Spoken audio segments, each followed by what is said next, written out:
What's up everybody and welcome back to the YouTube channel. This is the first video that I've filmed post-operation, post-hernia operation. So I wanted to just do a video to outline all the things.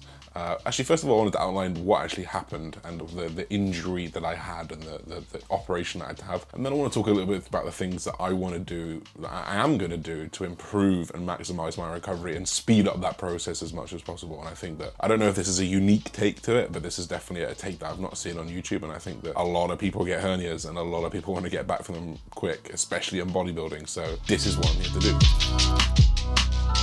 So first of all, I had an umbilical hernia. I'm going to put up a picture on here and I'm going to circle it. You can see right around my belly button is a little bit swollen to the right hand side. And this is essentially where a hole develops or a partition in your abdominal wall happens. And actually your insides basically poke out, which is pretty grim, which is why it can poke in and out. When you cough, it can poke out and in. It didn't hurt.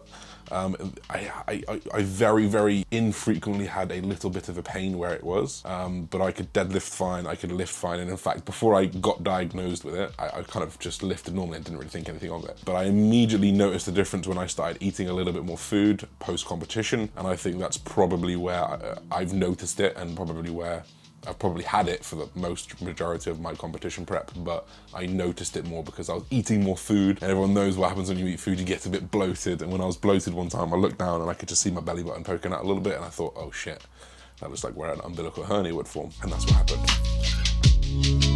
So I went private. I want to get this done. I wanted to get this done quickly, efficiently, safely, and with someone who had done this very frequently, and I wanted very specific, not requirements, but I wanted him to know that I'm a professional bodybuilder. I need my aesthetics. I'm not just some guy that you want to just cut open and repair like everyone else. Obviously, it's apparent when I walk in, and we had that conversation. He was a very good doctor, Dr. Hashimi from Harley Street. I paid around about £3,000 for the whole thing, but I was in and out within 10 days, but I made it 10 days. It could have been like a week, but I made it 10 days, and all the tests were included, which was really helpful. So I went and did the procedure on the 14th of July. Today's the 19th, so it's only been 5 days. I obviously can't show you the after because it's a bit swollen, it's a bit red, and it's just not a nice thing to put on camera, but I will show you the after when I do get through it. And now is the first day where I felt able to kind of get up and move. I feel like I could drive my car today. I feel like I could walk a little bit further today. And by that, I mean, I can emergency stop, I can turn, I can brace myself. Whereas the first couple of days, I was pretty immobile, especially that first day. So let's talk about the recovery. So first things first, you've got to take those first couple of days really easy. You're going to be in a lot of pain. I don't know how much pain you guys might be if you've got one right now or if you're looking to get one done. I was in moderate pain. I wasn't in severe pain. I could still get up, but I was like, and once I was up, I was okay. I definitely was leant over for a very long period of time, probably for 24 hours. And getting in and out of bed was a little bit hard, but the painkillers really did subside the pain. And that is the prescription ones. I had cocodamol, which is codeine and paracetamol. I only used up the cocodamol for 2 days, and then I was going to wean myself off, but I woke up and felt all right on the third day. I was like, fuck, I'm just not going to have any. I did not use any exogenous means of recovery at this point, because I wanted the actual localized inflammation to come down. Once you initially get it, you're going to feel like you've got a big barrel belly and you just got a layer of water where your body's just protecting that area. So I wanted that to subside, and actually today is the first day where I've seen my abs come back. Like before I went into surgery, I had veins through my abs. There's no doubt they're still there because I can't have gained body fat. I'm lighter than when I went through my surgery, but in order to use the exogenous things that I was going to use, I wanted to do them localized, and I wanted to be able to grab my belly, and I couldn't do that until today.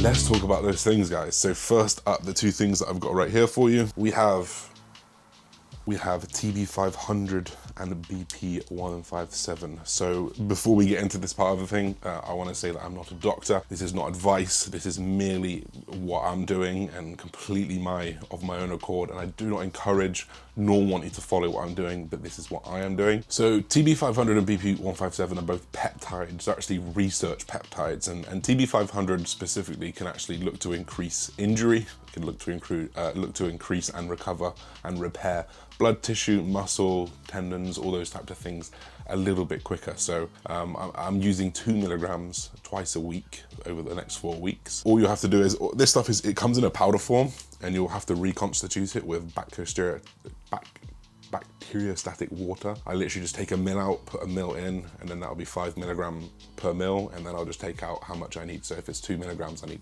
0.4 mil or something. BPC157 is something pretty similar in the fact that it speeds the healing process. You know, in muscle tissue and things like that. Again, it works a little bit more localized versus TB500, which you can actually put anywhere and it will go find a spot that needs it most. BP57, I can't even say it, BPC is a little bit more localized, so I wanted to actually, not in the wound, but like in the belly, I'd want to do it, of course. So I wanted that swelling to come down. Not only that, but I also am using growth hormone, and this obviously blurred out for obvious reasons. I don't know where to get it. I don't know where you can buy it, but I'll be using growth hormone as well, and I'll be using 3IU, which is a hormone replacement therapy dose, and of course growth hormone, repair new tissue, increase protein synthesis, all those types of things. So the combination of those three, BPC I'll be doing 500 micrograms twice a day, because it has a half-life of 4 hours versus TB500, which is 2 to 3 days. So of course you put the drug in, it spikes to the top, and it takes 4 hours to come back down to half. For TB500, it's a few days. So you want to, instead of it coming below half, you keep that dose coming in all day, which is why you'll dose BPC twice a day. Fortunately, you dose growth hormone twice a day as well, so I just mix them both in. They're both water-based. You can mix them all. You can mix all three into one syringe if it all fits for you. That's absolutely fine. I do it subcutaneous just because I'm trying to get the BPC to the localized area, but more often than not, you can do intramuscular if you've got something that's a little bit more bioavailable and it will go around your body a little bit more, like TB500 or growth hormone. You can do both of those intramuscularly. And I'm going to do the same thing. I'm going to use that for the next 4 weeks, all those three things in combination with correct exercise and correct nutrition. So we move on to things like training. Now, this is where, as bodybuilders, our pain threshold being a little bit higher, our tolerance for pain being a little bit higher, our eagerness to get back into the gym probably higher than your average gym goer. This is where you need to be careful, because I feel pretty good right now. I do. I almost feel like I might go to the gym tomorrow. It's only been 4 days, you know, so I definitely need to give it a couple more days before I do go back into the gym, but everything will be progressive. And at home, what I will be doing is I will be sitting on the chair, and I'll be standing up again, and I'll be sitting on the chair, and I'll be standing up again, and I'll be going through these small motions that I need to improve my daily function, basically the areas that hurt. And I'm going to take them to a very, very small pain tolerance of about 5 out of 10. If it creeps above 5 out of 10, potential's there that you're causing a little bit of damage, and I'm going to stay away from that. But I'm not going to start that until day 5, and I'm just going to progress that upwards while I feel good. I'm also going to start with 2,000 steps, which I did today. I woke up this morning, I did 2,000 steps, I felt pretty good. I came back, my upper back was sore. The reason why my upper back was sore, and something that you might get if you've had a hernia or your mid back is sore, is because I've been slightly protracted at the shoulders and walking forward where I've been protecting the area. So that I'll gradually go to 3,000, 4,000, 5,000. So you guys can really, really see it's got to be progressive. And yes, I'll be back in the gym in the next couple days maybe, but I'm going to be sat in a chair, and I'm going to be doing single arm bicep curls. I'm going to be doing very, very fixed movements.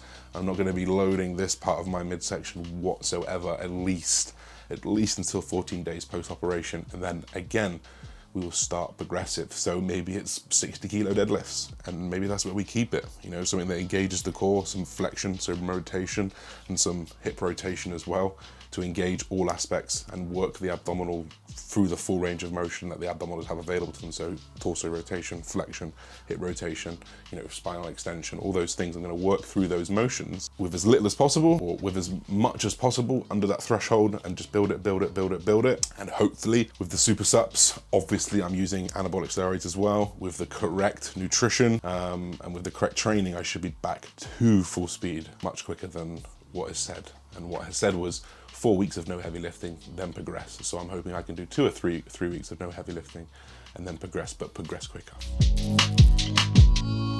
Finally, nutrition. I'm not walking as much, I'm not moving as much. It goes without explanation that you can't have the same eating habits as though if you were training and eating and moving and on the bike or do whatever you're doing, your daily activities. If you go to work, you're still moving a lot more. So you've got to take a little bit of reduction in food, and that's what I did. I mean, if you've got a big appetite, luckily the operation and the painkillers tend to stifle your appetite a little bit, so it shouldn't be too hard. But now I'm on day 4 and day 5, I'm starting to get really hungry again. I'm having to just keep my body weight kind of where it is. So I'm measuring myself every day as a bodybuilder, maybe not as a hernia recovery patient, but as a bodybuilder, I'm making sure my body weight doesn't drop. For me, holding a certain amount of muscle mass, I know that I don't want this body weight to just be plummeting to the ground, especially as that I'm post-competition. This is fresh tissue, this is fresh muscle. It's much easier to lose that fresh tissue. So I want to keep my body weight. So I am monitoring that. If I do drop, I'll eat more. If I keep going up too high, I'll monitor what I'm eating. So I'm taking a three-pronged approach. Correct dosages of, or I say correct dosages, correct, it's not correct, is it? It's politically incorrect, but basically I'm taking the right drugs. I'm taking the right amount of food in, and I'm gonna do the right amount of training, and I'm gonna progress all of those things, except for the drugs, which will stay the same, over the next 4 to 6 weeks. And I'll take you through the whole process, guys. I'm hoping the next mini series of the hernia recovery should be us in the gym and talking through some of the things that I'm thinking about while progressing back to full strength. And then hopefully, 3 or 4 videos is all we need, because it'll be 3 or 4 weeks. We'll be back into the full scheme of training. So guys, that is it. A little bit of a long one. Hope you guys enjoyed the video. Hope you guys are sticking with me during the hernia recovery. Don't go anywhere. We've got a lot to do this off season. We've got a lot of improvements to make before we head to our rookie IFBB Pro season, which I'm absolutely gassed about. So don't forget to like, comment, subscribe, guys. See you very soon. Peace.